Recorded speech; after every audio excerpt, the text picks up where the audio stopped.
था तो कहा कि नहीं उसके बात में मत रहिए, मेरा बेटा को मिर्गी उड़गी नहीं लगता है।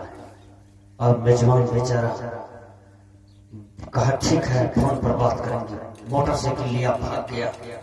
काम तो भंगा दिया बिगाड़ू आदमी। एक पॉइंट में कहा तेरा बेटा को मिर्गी लगता है, डॉक्टर के पास ले गया था, ठीक हुआ कि नहीं बोलो। और दिमाग में वाइब्रेशन दे दिया, देखो कैसे काम लोग बिगाड़ देता है। आप कल जमीन खरीदने के लिए जाओ, जो समाज में भटकाने वाले हैं, बिगाड़ने वाले हैं, उसको न पूछो तो कल देखम लगा देगा। लेकिन याद रखना, जो दूसरे की घर को बर्बाद करते हैं, जो दूसरे को लूटते हैं, जो दूसरे को हमेशा बिगाड़ने का प्रयास करते हैं, उसका स्वतः सब कुछ बिगड़ जाता है। एक दिन वही आदमी कपार पर हाथ दे करके रोता है। विचार कीजिए, इसलिए अपने आप को सुधारें। कबीर साहब ने कहा बनो और बनाओ, दूसरे की घर को बनाओ, न बिगड़ो न बिगाड़ो, न तो अपने जीवन को बिगाड़ो, न तो किसी को बिगड़ने दो। देखिए वो आदमी चला गया लेटरिन करने के लिए, फिर उधर से आता है, क्या कहता है? वो घरवैया कहता है कि हो दादा सब चीज फाइनल भा गल है, तो दिल हो काम हम बूढ़ा कुछ नहीं चला गया अपने घर। एक आदमी जमीन रजिस्ट्री कराने के लिए जा रहा था, कुछ रुपया दिया था। वो बिगाड़ू आदमी गया दरवाजे पर, कहलके ही केकर जमीन ले छी, जे जमीन ले छी वो जमीन खतियान नहीं छी, वो जमीन कहिए लिखले रहे, सर्वे में लिखाई जमीन छी, जमीन पुरनका आदमी छी, हमार बात मान। बेचारा सीधा साधा था, वो जमीन रजिस्ट्री कराने से मना कर गया, नहीं जमीन रजिस्ट्री कराया, जबकि जमीन खतियान था, उनका भी काम हटा दिया।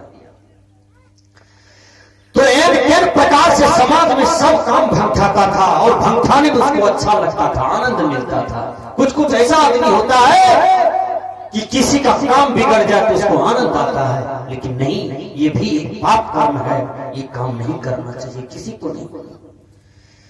आप किसी के बाल बच्चे को बिगाड़िएगा तो आपका बच्चा स्वतः बिगड़ जाएगा, ये करबदन पड़ेगा, आंसू पड़ जाएगा। इसलिए कबीर साहब ने कहा बनो और बनाओ, न बिगड़ो न बिगाड़ो, समाज को बनाओ, घर को बनाओ, राष्ट्र को बनाओ। यह जीने की कला है, यह अच्छा मार्गदर्शन है, यह अच्छा सोच है। अपनी सोच को घटिया मत रखिए कोई आदमी, सोच को ऊंचा रखिए, जितना बन सके सेवा कीजिए। कोई इमरजेंसी पीरियड में है, 10,000 टका चाहिए, अभी आपके बक्सा में यदि टका है तो निकाल के दे दीजिए, जिंदगी भर वो आदमी आपका नाम लेगा। बैठिए, मत जाइए, बैठिए। तो 10,000 टका निकाल के दीजिए, आपका जिंदगी भर नाम लेगा। वो बिगाड़ू आदमी सब काम बिगाड़ते थे। एक दिन बीमार पड़ गया बिगाड़ू आदमी, ठीक से सुनिए, बीमार पड़ गया, पूरे समाज के लोगों को बैठाया कि हम तो सबका काम भंगठाए हैं, माफ कर दीजिए, मरने वाले क्षमा कर दीजिएगा तो यमराज भी क्षमा कर देगा। या आप लोग मरने के काल में गाली दीजिएगा, थूक फेंकिएगा हम पर, तो यमराज भी हमको कांटा में घिसिया के ले जाएगा, पैखाना में फेंक देगा, सांप के ढेर में फेंक देगा। विचार कीजिए। तो बेटा पोता को कह दिया, क्या कह दिया कि हम मर जेबो ने तो हमारे मुंह में तुम खुट्टा ठूस देना, कहना कि ये आदमी गलत था, मुंह में खुट्टा ठूस दिया। इसलिए गलत आदमी का मृत्यु के बाद यही परिणाम, मुंह में किल्ला बना के ठूस दिया, बूढ़ा मर गया। करके 7 गांव टेरारी ले जाना, हमको लाश ले जाना और दिखाना कि बिगाड़ू आदमी मरा है, समाज का कलंक था, इसके मुंह में खुट्टा ठूसे हैं, खुट्टा गाड़ दिए, कलंकित आदमी था इसलिए खुट्टा गाड़ करके टेलारी ले जा रहा था। 2-3 समाज ले गया, उसी रास्ते से दरोगा जा रहा था। दरोगा देखा लाश के मुंह में खुट्टा गड़ल है, दरोगा सबको अरेस्ट कर लिया। का खुट्टा गाड़ करके इसको मारे हो, सबको पूर्णिया जेल भेज दिया। अब जेल से सब कहता है कि रे बिगाड़ो, तू तो जिंदगी भर जीते जी सबका काम बिगाड़ा, मर करके भी हम लोग को जेल में ढुका के ही छोड़ा। विचार कीजिए, जेल में जितने भी आदमी था वो क्या कहा कि रे बिगाड़ू तू जिंदगी भर सबका काम बिगाड़ा, जीता जी मर गया तो हम लोग को पूर्णिया जेल में दइए के भेजा है।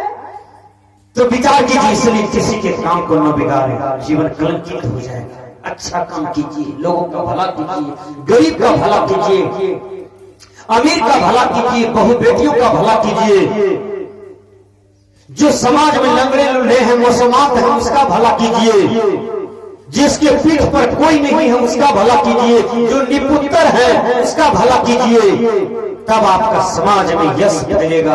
आप सुंदर लीडर हो सकते हैं, सुंदर नेता हो सकते हैं। तो हमने कहा कि संतो घर में झगड़ा भारी, रात्रि दिवस मिली उठी उठी लागे 5 ढोठा एक नारी। 5 ढोठा क्या है जानते हैं? ध्यान से सुनिए। शब्द, स्पर्श, रूप, रस, गंध, ये 5 ढोठा है। एक नारी क्या है? वो मन है। जैसे नारी का रूप आकर्षक होता है, लुभावन होता है, उसी प्रकार मन जो होता है, मन का स्वभाव जानिए, मन का स्वभाव कैसा होता है। मक्खी कहां बैठता है? बोलिए, घाव के पास, पीछ के पास, फोड़ा के पास पीछ चुभता है मक्खी। छोड़ो, ठीक है गुरु महाराज, ठीक है बैठो। तो मन का स्वभाव ऐसा होता है, ये मन आपको पटक देगा, ये मन आपको शैतान बना देगा, ये मन आपको गिरा देगा समाज में। इसलिए इस मन की आशा पर न रहें, मन का आशा न करें। आप आत्मा के हुक्म को माने, मन की हुक्म को न माने। आत्मा का हुक्म क्या है मैं बता देता हूं। किसी का कद्दू चुराने के लिए बाड़ी चले जाइए 9 बजे रात के, कद्दू तोड़िएगा तो मन कहेगा तुम गलत करते हो।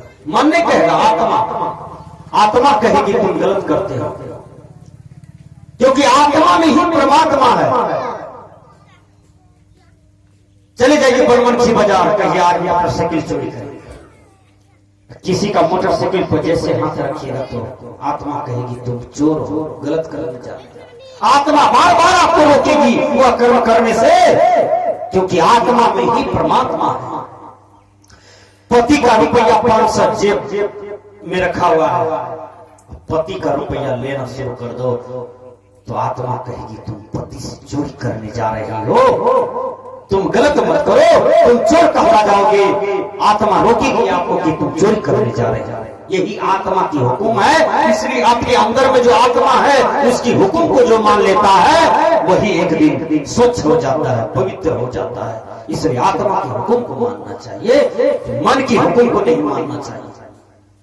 टका एक भी नहीं है पास में, मन कहेगा चलो आज 25,000 रुपया वाला मोबाइल खरीदते हैं। 17 बाप के पास जाना पड़ेगा, 25,000 टका तेल, 17 बाप को तेल लगाना पड़ेगा। 25,000 में मोबाइल लिए क्या मिलेगा? यूट्यूब देखोगे, फेसबुक देखोगे, कमा करके इससे बढ़िया ले लीजिए, कोई कर्जा न रहे। कर्जा उठा करके मोबाइल लेते हैं, टीवी लेते हैं, नहीं, कर्जा उठा करके गलत काम न करें, परिश्रम करके कोई भी चीज लें तो अच्छी बात है। 5 ढोठा एक नारी, मन का हुक्म, मन की कब्जा में आप न रहें, मन का गुलाम आप न रहें, मन का दास आप न रहें, आप आत्मदासी बने, परमात्मा दासी बने, तब आपका जीवन स्वच्छ होगा। तो संतो घर में झगड़ा भारी, राति दिवस मिले उठे उठी लागे 5 ढोठा एक नारी। न्यारो न्यारो भोजन चाहिए, 500 अधिक सभा।